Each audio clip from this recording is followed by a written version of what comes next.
Hello friends, जय हिंद। I am Kapil Kumar Koshti from Siddhi academy. Friends, welcome to current affair discussion. आज 18 अगस्त 2020 है। मैं कुछ स्वास्थ्य कारणों से आपके लिए कल का करंट अफेयर्स नहीं बना पाया था, तो फ्रेंड्स उसके लिए सॉरी। चलिए आज के करंट अफेयर्स का डिस्कशन करते हैं। फ्रेंड्स, मैं आपके लिए सबसे पहले बता दूं, मेरा उद्देश्य जो है ऐसा बिल्कुल भी नहीं है कि मुझे जो है यूट्यूब पे अपने सब्सक्राइबर बढ़ाना है। फ्रेंड्स, मैं आपसे पहले भी बता दे रहा हूँ, मेरा उद्देश्य केवल ये है कि मुझसे जुड़े जो लोग हैं या मेरे ग्रुप के जो मेंबर्स हैं, चाहे वो व्हाट्सएप ग्रुप हो चाहे वो टेलीग्राम ग्रुप हो, केवल और केवल मेरा यही उद्देश्य है। जो भी लोग ऐसे जो पढ़ नहीं पा रहे हैं उनके लिए मुझे सिलेक्टेड करंट अफेयर्स पहुंचाना ही मेरा उद्देश्य है। फ्रेंड्स, मुझे कोई फेमस नहीं होना है यूट्यूब पर। यदि आपको लगे तो आप सब्सक्राइब करें, और यदि ना करना चाहें तो कोई ऐसी दिक्कत वाली बात नहीं है। फ्रेंड्स, चलिए फ्रेंड्स, परंतु बस ये है कि मैं तो आपके लिए लाइक एंड शेयर करने के लिए भी नहीं बोलूँगा। यदि आपको लगे तो भी आप कीजिए और ना लगे तो कोई दिक्कत नहीं। अच्छा फ्रेंड्स, मैंने आपसे लिए बोला था कि बेल आइकन को क्लिक कीजिए, तो उसके लिए भी मैं बोल रहा हूं कि आप करें तो ठीक है और ना करें तो ठीक है। मुझे केवल उन लोगों को पहुंचाना होता है, तो मैं उन लोगों को जो है जो पढ़ते हैं उन लोगों को मैं जो है इस वीडियो को जो है मैं पहुंचा देता हूं। मुझे इससे कोई फ़र्क नहीं पड़ता है। मैंने देख लिया है फ्रेंड्स, आप लोग कितना पढ़ते हैं कितना नहीं पढ़ते हैं, और जो लोग पढ़ते हैं सो वो तो पढ़ेंगे फ्रेंड्स, और मुझे जिनको पढ़ाना है तो वो पढ़ेंगे फ्रेंड्स। चलिए फ्रेंड्स, धन्यवाद आपका। आज का करंट अफेयर डिस्कस करते हैं। चलिए, आज का करंट अफेयर से पहला, डिजिटल अपनाए कार्यक्रम। ध्यान रखना फ्रेंड्स, डिजिटल अपनाए कार्यक्रम जो है इसे पीएनबी अर्थात पंजाब नेशनल बैंक द्वारा जो है लॉन्च किया गया है। आप फ्रेंड्स, सबसे पहले तो मैं आपको बता दूं कि भारत में डिजिटल के रूप में जितनी भी योजनाएं चालू की जा रही हैं और डिजिटलीकरण के लिए जितनी भी सारी योजनाएं चालू की जा रही हैं, उनका सीधा सा उद्देश्य है कि भारत के लोगों को डिजिटल इंडिया के मिशन के तहत जितने भी कार्यक्रम हैं उसी के कार्यक्रम के तहत इस प्रकार की योजनाएं चलाई जा रही हैं। और डिजिटल इंडिया मिशन जो है उसके उद्देश्यों को सफल बनाने के लिए इस प्रकार की योजनाएं चलाई जा रही हैं। अर्थात भारत के लोगों को डिजिटलीकरण का जो है फ़ायदा पहुँचाने का उनका साफ उद्देश्य है। फ्रेंड्स, मैं आपको बता दूं कि पंजाब नेशनल बैंक, आप बहुत अच्छे से इस बैंक के बारे में आपने जाना होगा। आपने लाला लाजपत राय के बारे में ज़रूर सुना होगा। फ्रेंड्स, मैं एक बताता हूं उनके बारे में कहानी क्या हुआ था। 1894 की बात है। 1894 में पंजाब के एक बहुत बड़े सेठ थे जिनका नाम था दयाल सिंह मजीठा, और इनके ही फ्रेंड्स थे वहाँ पे जो सक्रिय क्रांतिकारी दल के नेता थे, आपने सुना होगा लाला लाजपत राय जी। तो उनके द्वारा उन दोनों के द्वारा 1894 में इस बैंक की स्थापना की गई थी, जिसका नाम था पंजाब नेशनल बैंक, जिसका मुख्यालय फ्रेंड्स न्यू दिल्ली में है। और यदि इसकी बात करी जाए फ्रेंड्स, तो इसके अध्यक्ष जो वर्तमान में है SS मल्लिकार्जुन है। ये भारत का दूसरा बड़ा सार्वजनिक क्षेत्र का जो है बैंक है फ्रेंड्स। तो ये जानकारी थी पंजाब नेशनल बैंक के बारे में। चलिए आइए मैं आपको इसके बारे में बताता हूं कि आखिर डिजिटल अपनाए कार्यक्रम क्या है जो पंजाब नेशनल बैंक द्वारा जो लॉन्च किया गया है। तो फ्रेंड्स, ग्राहकों को डिजिटल बैंकिंग चैनलों का उपयोग करने के लिए प्रोत्साहित करने हेतु जो है इसे लॉन्च किया गया है। क्या है फ्रेंड्स? ग्राहकों को डिजिटल बैंकिंग चैनलों का उपयोग करने हेतु इसे प्रोत्साहित करने हेतु जो है लॉन्च किया गया है। यह कब तक चलेगा फ्रेंड्स? तो यह जो है 31 मार्च 2021 तक चलेगा। चलिए फ्रेंड्स, नेक्स्ट करंट अफेयर्स की चर्चा करते हैं अपन अपनी। One sun one world one grid पहल। फिर से सुन लेना friends, one sun one world one grid पहल। इसकी जो है घोषणा प्रधानमंत्री जी द्वारा 15 अगस्त 2020 को अपने भाषण में की गई थी। और यह विचार की बात करें, आखिर ये विचार कब आया था? तो ये विचार इनके मन में आया था 2018 में, जब ISA अर्थात इंटरनेशनल सोलर अलायंस की पहली सभा का जो है आयोजन हो रहा था। फ्रेंड्स, मैं इसके बारे में आपके लिए बताता हूँ डिटेल से। क्या है ये one sun one world one grid पहल? क्या हुआ था, प्रधानमंत्री जी का पहले से ही उद्देश्य है फ्रेंड्स कि भारत को सौर ऊर्जा के क्षेत्र में आगे बढ़ाना है। और इनका ये भी उद्देश्य है कि लगभग 2030 तक भारत में 40 मेगावाट जो है 40 मेगावाट सौर ऊर्जा का जो है उत्पादन करवाना इनका प्रमुख लक्ष्य है और वहां तक पहुंचाना है। फ्रेंड्स, मैं आपको बता दूं कि जो प्रधानमंत्री जी का यह उद्देश्य है, 15 अगस्त 2020 को इन्होंने जिस प्रकार की घोषणा की है, तो इन्होंने एक प्रकार से जवाब दिया है चीन के लिए। चीन के लिए क्या जवाब दिया है?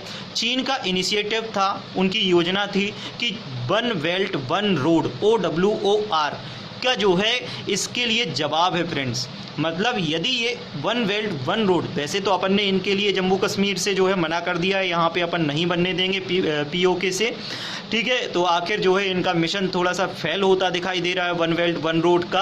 तो उसके लिए भी एक भारत से एक जवाब है, one sun one world one grid, अर्थात हम पूरे विश्व के लोगों के लिए सौर ऊर्जा की ग्रिड पहल के तहत जोड़ना चाहते हैं और यह एक ट्रांसनेशनल बिजली ग्रिड मेगा योजना होगी। तो बहुत बड़ी योजना है फ्रेंड्स और बहुत शानदार विचार है प्रधानमंत्री जी का, और यदि ये कार्यान्वयन हो जाता है तो भारत सौर ऊर्जा के क्षेत्र में आत्मनिर्भर तो होगा ही होगा और पूरे विश्व में सौर ऊर्जा के लिए भारत प्रतिनिधित्व करेगा। फ्रेंड्स, मैं एक बात आपको बताना चाहता हूं, क्या हुआ था सुनिएगा ध्यान से। 2015 की बात मैं आपको बता रहा हूं, शायद नवंबर और दिसंबर की बात थी ये।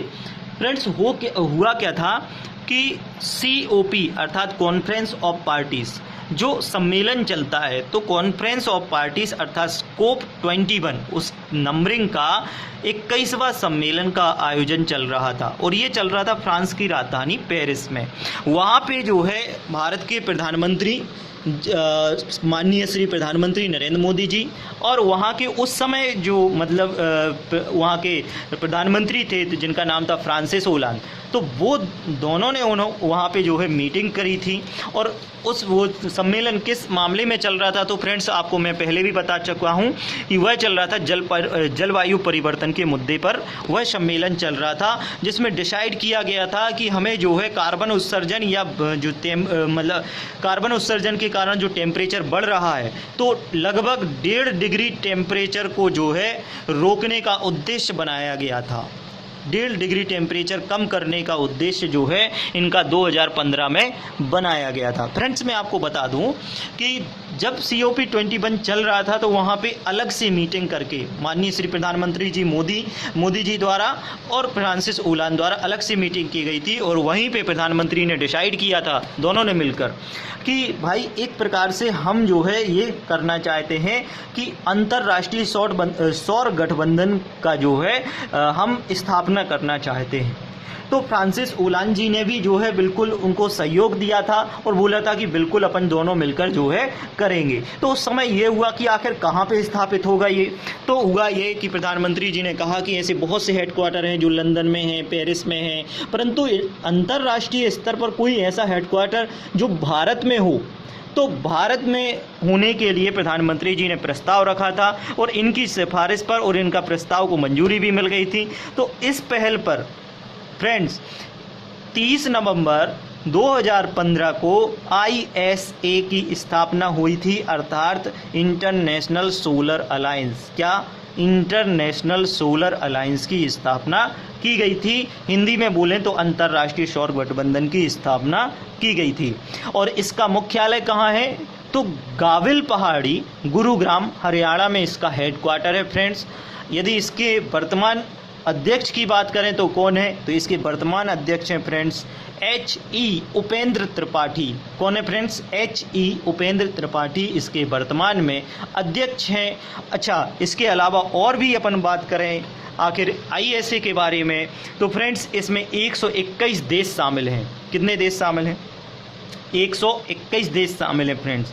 और माननीय श्री प्रधानमंत्री नरेंद्र मोदी जी का कथन इसके बारे में सुनिएगा, ध्यान से सुनिएगा, कि जो कर्क रेखा और मकर रेखा, आप तो जानते होंगे कि सूर्य की जो लंबवत किरणें हैं, वो सूर्य की लंबवत किरणें कहाँ तक पड़ती हैं? पृथ्वी के जो गोलार्ध हैं, उत्तरी गोलार्ध और दक्षिणी गोलार्ध, जो ये गोलार्ध हैं और इनके बीच में जो मकर रेखा पड़ती है 23.5 डिग्री उत्तरी अक्षांश और 23.5 डिग्री दक्षिणी अक्षांश पे 23.5 डिग्री उत्तरी अक्षांश में कर्क रेखा, 23.5 डिग्री दक्षिणी अक्षांश में मकर रेखा। इन दोनों के बीच में जो भी देश आते हैं, इन देशों को सूर्यपुत्र का नारा दिया था। किस नाम से पुकारा जाता है? सूर्यपुत्र के नाम से इन देशों को पुकारा जाता है। किन देशों को पुकारा जाता है? जो मकर रेखा और कर्क रेखा के बीच में आते हैं।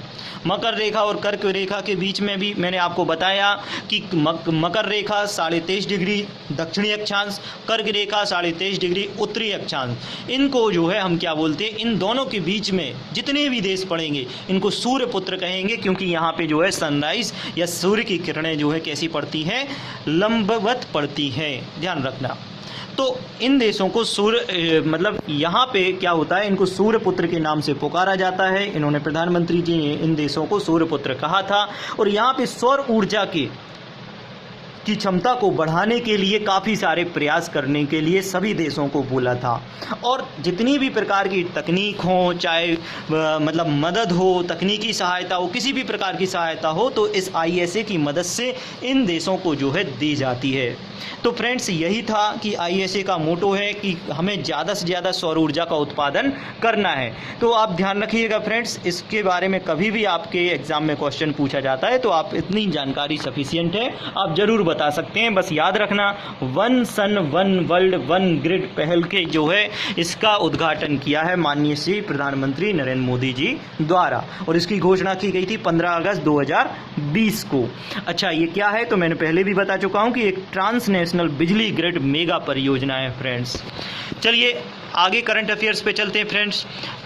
एक फैक्ट है सबरीना सिंह। फ्रेंड्स, मैं आपको बता दूं, ये सबरीना सिंह जो हैं भारतीय मूल की अमेरिकी नागरिक हैं। वहाँ पे जो है फ्रेंड्स, ये जो है काफ़ी जो राष्ट्रपति हैं उनके सदन में भी रह चुकी हैं, और वहाँ पे जो है इन्होंने सीनेट के रूप में भी कार्यभार जो है संभाल चुका है फ्रेंड्स। ये इनकी बात करी जाए फ्रेंड्स, तो अभी जो वर्तमान में कमला हैरिस हैं, कमला हैरिस की बात करें फ्रेंड्स, तो ये जो है उपराष्ट्रपति पद की इस बार की दावेदार हैं वहाँ पे। तो इनकी जो है प्रेस सचिव बनाई गई हैं सबरीना सिंह। तो ध्यान रखना कि जो सबरीना सिंह हैं भारतीय मूल के अमेरिकी नागरिक हैं, और कमला हैरिस की जो है प्रेस सचिव बनी हैं। और कमला हैरिस क्या है? वहाँ पर उपराष्ट्रपति पद की जो है उम्मीदवार हैं। चलिए फ्रेंड्स, बात करें रेलवे द्वारा मणिपुर में सबसे लंबा घाट पुल। फ्रेंड्स, बहुत इंपॉर्टेंट है आपके एग्जामों के लिए। रेलवे द्वारा मणिपुर में सबसे लंबा घाट पुल जो है बनाया जा रहा है। फ्रेंड्स, मैं आपसे बात करूं कि मणिपुर में इजई नदी, कौन सी नदी है? इजई नदी पर जो है ये परियोजना चल रही है, स्टार्ट हुई है। लगभग 2022 तक ये जो है योजना पूरी हो जाएगी फ्रेंड्स। इसमें होगा क्या था कि इसमें सबसे ऊंचा जो घाट है, इसकी ऊंचाई है 141 मीटर। तो ये बहुत ऊंचाई है फ्रेंड्स। इसमें देखा जाए तो 141 मीटर की हाइट, मतलब बहुत बड़ी ऊंचाई, बहुत ऊंचाई पर है ये।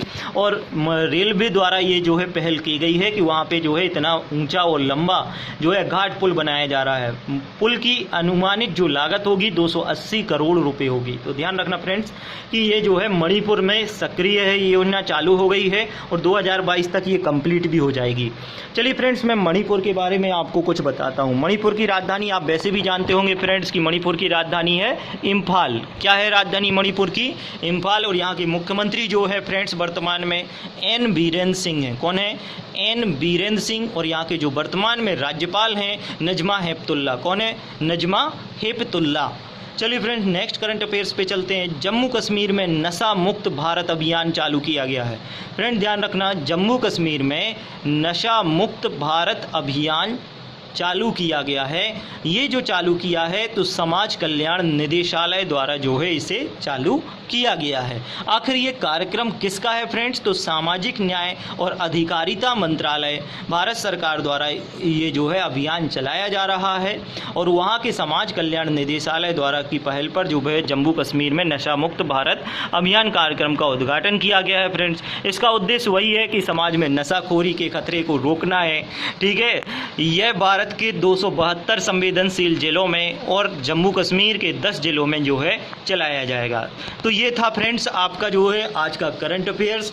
और ये करंट अफेयर्स फ्रेंड्स आपके लिए UPSC exam MPPSC pre and mains exam, Vyapam के patwari exam, SI exam, forest constable और रेलवे सेंट्रल के रेलवे एग्ज़ाम, बैंक एग्ज़ाम और अदर जितनी भी कंपटीशन एग्ज़ाम हैं, इन सब के लिए ये करंट अफेयर्स आप सभी के लिए बहुत उपयोगी है फ्रेंड्स।